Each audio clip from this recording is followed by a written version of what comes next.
You can hang your life on the word of God. I'm one of the most untroubled human beings you have seen in your life. Anything God says he wants to do, it is God who says he wants to do it that will do it. And if God does not say he's going to do it, why am I bugging my head trying to do it? So you see, there's no way that worry, it has no space. And I used to tell my people that worry and anxiety, for instance, worry or anxiety is not a strategy. Have you realized?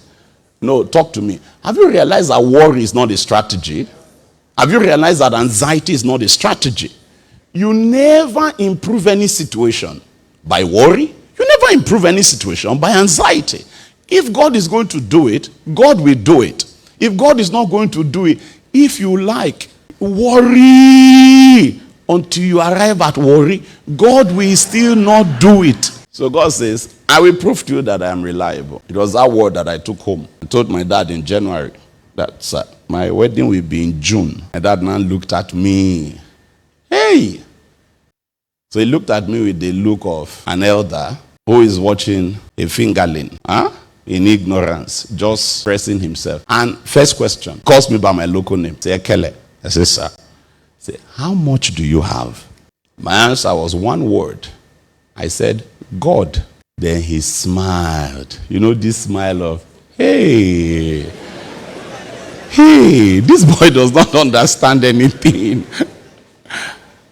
How much do you have? I said, God. Hi. So he now began to give me wisdom. He said that I should look at him. That even though he does not know riches, plenty, that he knows shame. So I told him that he will not see shame. You know why?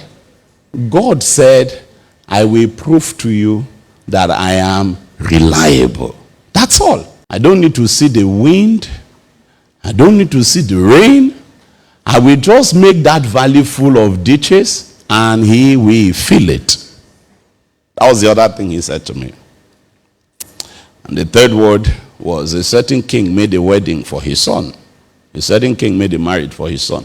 That was the first thing actually. And that day I took my hands off of it. You can hang your life on the word of God. Because when God has spoken, God has walked. God doesn't need to call an execution committee, say, hey, I promise this guy, what do we do now? That's not God. He calls. Let me hear you say he calls. The Bible says he calls those things that be not as though they were. He calls. You can hang your life on the word of God.